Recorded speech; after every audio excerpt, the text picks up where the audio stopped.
Ora, muito bem, e aqui um bocadinho, e em jeito até do que falávamos, para mostrar a forma como todos estes serviços podem, no fundo, ser integrados. O que temos ali do lado esquerdo, com aquelas diferentes cores, tem a ver com, e isto não foi de todo combinado, com as questões que o senhor ali ao fundo mais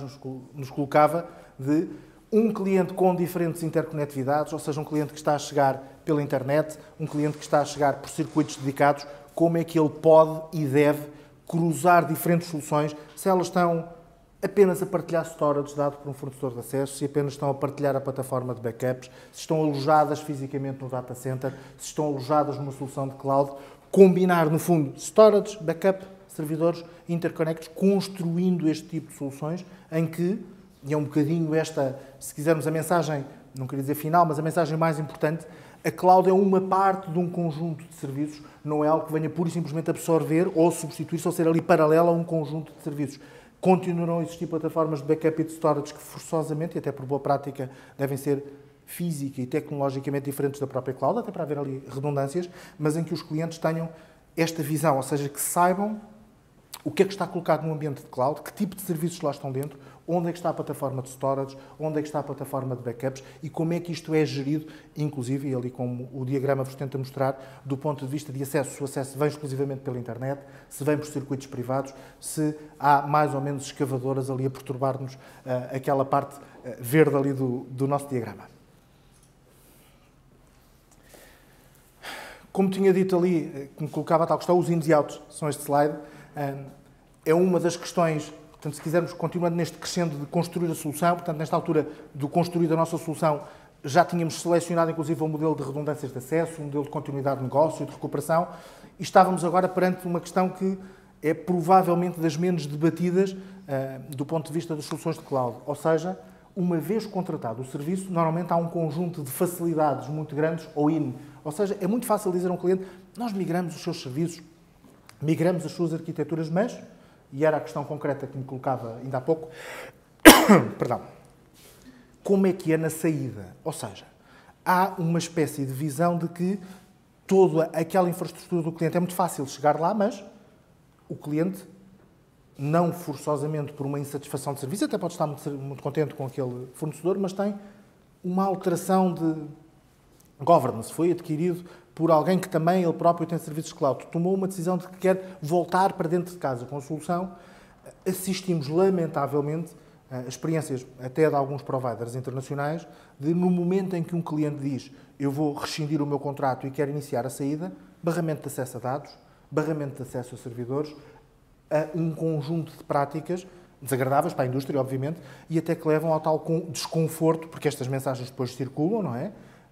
Aquele fornecedor, quando eu disse que ia sair, barrou-me imediatamente o acesso aos logins das minhas máquinas, eu não consigo chegar lá, barrou-me o acesso aos restores, eu não consigo ir buscar a minha informação. Ora bem, é dos tais pontos que, obviamente, depois parte-se para litígio, mas não queremos chegar aí. O que vos deixo como mensagem é que exijam dos vossos fornecedores garantias explícitas de quais é que são os procedimentos, os tempos e os custos, e naturalmente as garantias, de que no momento em que, numa parte ou no todo, querem sair daquela infraestrutura e passar para outra, como é que a informação vos é entregue? Ou, no caso em que imagine o vosso fornecedor diz, bem, eu posso-vos entregar os vossos dados neste mídia, neste formato, posso-vos reproduzir a meta-informação daqueles objetos e daqueles templates neste e naquele formato.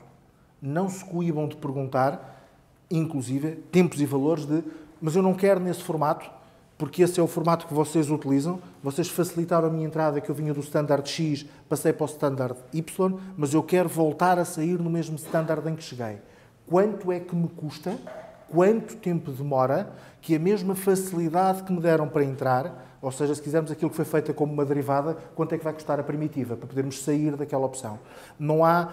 isso é um standard aberto, não, exijam que vos seja documentado quanto tempo demora e se tem custos, quais são. Porque, obviamente, há um interesse e uma motivação muito grande em receber um cliente, mas os clientes acabam por ter necessidades ou por insatisfação de serviço, porque encontraram um preço melhor, pouco importa a razão. Têm todo o direito de querer sair, mas têm de ter garantias contratuais à saída. Para vocês terem uma ideia, tivemos um cliente em que o fator diferenciador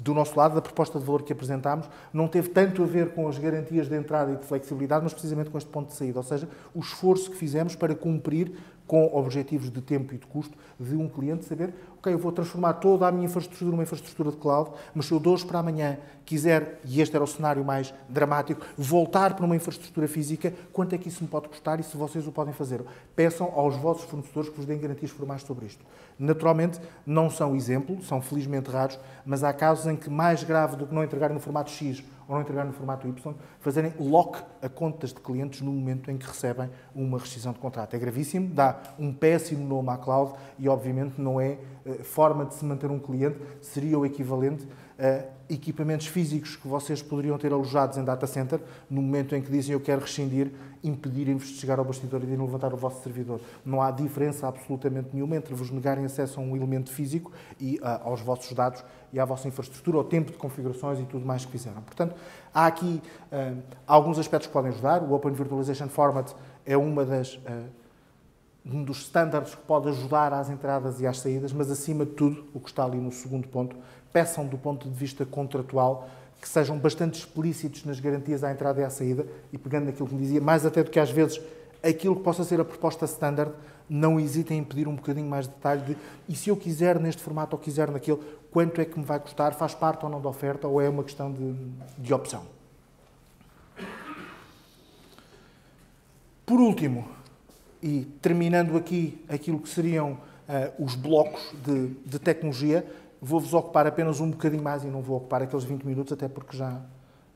passámos aqui com alguns exemplos aquilo que é a nossa oferta. Portanto, aquela ameaça que vos fiz no princípio é aquela parte que eu tenho de a cumprir agora, falar-vos um bocadinho da nossa oferta. E acabámos até, como vos dizia, por falar dela a miúdo. Existem dois grandes blocos na oferta da ONI do ponto de vista de cloud. Uma primeira oferta de Virtual Private Server. Aqui estamos a falar de uma oferta pacotizada, portanto são configurações pré-feitas de CPU, memória e storage para servidores individuais, ou seja, estamos aqui a falar do exemplo que me falava lá atrás, a microempresa que procura colocar o seu website, procura colocar apenas a sua solução de CRM, não quer conectividade dedicada, quer apenas o pacote standard, que me falava, eu quero, nem sequer tenho muito conhecimento técnico, quero algo muito simples, mas quero ter um servidor só meu, com garantia de qualidade de serviço, mas não preciso nem de fazer interconnects dele com redes privadas, nem preciso de ter nenhum plano de expansão de storage, nem de backups, quero uma opção muito rápida, ready to run, com um conjunto de sistemas operativos. Portanto, esta, se quisermos, é a oferta de entrada. E temos, naturalmente, e foi esta que presidiu até à maioria dos exemplos que viram, uma oferta mais sofisticada, uma oferta de Virtual Data Center. Se quisermos falar dos acrónimos hoje muito em voga, é aquilo que está a meio caminho da infraestrutura para a plataforma. Se recordarem dos exemplos que vos mostrei, aquele ecossistema Microsoft e o outro ecossistema Linux, são Virtual Data Centers, são exemplos em que foi cotado a um cliente a valorização da infraestrutura como um serviço, mas que aquilo que está a ser entregue é uma plataforma a funcionar, aqueles sistemas operativos foram instalados, aquelas configurações de rede foram feitas, portanto, é muito mais do que simplesmente entregar infraestrutura. É esta, provavelmente, o elemento mais diferenciador desta oferta. E estamos a falar, naturalmente, aqui, e ao contrário do exemplo anterior, de uma panóplia de possibilidades de integração. Diferentes níveis de disaster recovery, diferentes níveis de backup, interligações a soluções que já estão em data center e, em limite, e que depois já saímos fora desta oferta, há a possibilidade de não só uma solução como esta ser construída em meios que estão no nosso próprio data center, serem colocados noutro data center, que pode ser um data center da nossa rede, um data center de um concorrente nosso ou o data center da casa do cliente. Ou seja, em limite, faz parte do nosso portfólio a construção de soluções como estas, appliance-like, ou seja, equipamento que vai circular e que vai ao encontro do cliente, com níveis de serviço que depois estão naturalmente geridos, mas sem que praticamente escape ali na questão da customização elevada, em que praticamente nos possa escapar algum grau de liberdade. Naturalmente, que é isto, e quando eu apontava ainda há pouco ali para a minha colega Zélia, e dizia que era um dos projetos em que estávamos a trabalhar, muito mais do que pura e simplesmente vendermos infraestrutura como um serviço, virtual data centers, há todo um conjunto de professional services que nós investimos junto dos nossos clientes, ou seja, algum até do exercício que fizemos, e um dos propósitos desta academia, como é que vamos desenhar o disaster recovery, como é que vamos articular a gestão de recursos, como é que cruzamos as redundâncias de comunicações com as redundâncias de storage. Tudo isto faz parte do nosso trabalho de avaliação, de estudo e de recomendações, faz parte do nosso trabalho de que a solução faça sentido para a realidade daquele cliente e que aqueles templates que vos mostrava ali atrás sejam realmente customizados para cada um dos clientes. Portanto, há um trabalho do nosso lado, mais do que simplesmente dizer assim, olha, esta é a nossa tabela de infraestrutura, esta é a nossa tabela de máquinas virtuais. Não, nós queremos realmente que aquela experiência de cloud, que aquele serviço que ali está, faça sentido para a realidade de cada uma das empresas, de cada um dos projetos que lá estão, e não, pura e simplesmente, uma espécie de, voltando às pizzas, de entregar pizzas a granel. Não, nós queremos conhecer se procuram que tipo de queijo, que tipo de massa, que forno é que estão à procura, que nível de reposição estão à procura para o caso dos backups, enfim, customizar muito o que está ali e mais, tal como as outras questões que ali um dos nossos convidados nos colocava, que tipo de apoio damos à construção e à migração, ou seja, ir ao encontro do que já exista, seja em plataformas virtuais, seja inclusive chegarmos à conclusão, que é aliás relativamente comum, de que um determinado standard de virtualização ou de uma plataforma que o cliente já tem, se calhar pode não fazer sentido migrar para a nossa oferta de cloud, mas mantê-lo rigorosamente como o cliente já o tem, mas transportá-lo, por exemplo, ao nosso data center e passar a ser gerido debaixo das nossas operações, sem que, por exemplo, tenhamos a substituir aqui uma tecnologia por outra. Este foi outro dos títulos que alguns dos... Não está cá agora nenhum colega minha da comunicação, me perseguiram um bocadinho, depois da bala mágica e da questão dos cobertores, foi, Pedro, não coloques uma expressão como já agora, quanto é que isto me custa? Mas eu creio que esta é a questão que a generalidade das pessoas desse lado irá fazer. Eu vejo alguns sorrisos, mas é normal, esta questão surge. Aqueles preços que estão ali, que estão no nosso site, o enterprisecloud.one.pt, são os preços das ofertas mais simples que temos, ou seja, aquilo são as 3 configurações de Virtual Private Server. Portanto, para terem ideia, um daqueles objetos que viram, um daqueles application servers, um daqueles database servers que viram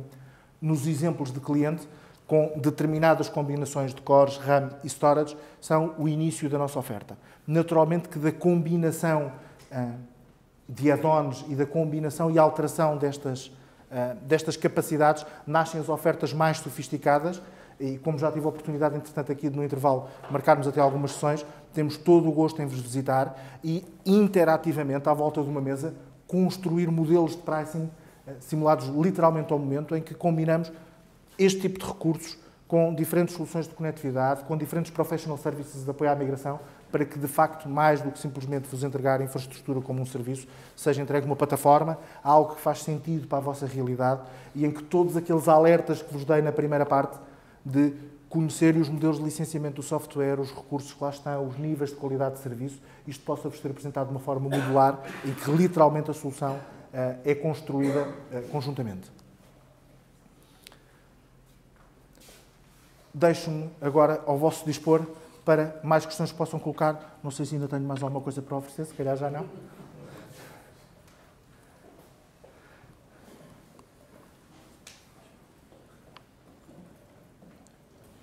Se não houver questões, tenho-vos apenas a agradecer o vosso tempo e fico ao vosso dispor para depois para qualquer outra questão ou para agendamentos que achem por bem. Aquela parte que eu colocava no slide anterior do desafiem-nos, comparem-nos, de facto, a nossa imagem de marca, se nós quisermos, eu estou aqui, como vos dizia no princípio, quer como responsável de negócio, quer como responsável de tecnologia, dando a cara pela oferta e com todo o gosto em depois vos visitar e conjuntamente fazermos aqui exercícios que façam sentido para a vossa realidade. Ok? Muito obrigado pelo vosso tempo e uma boa tarde.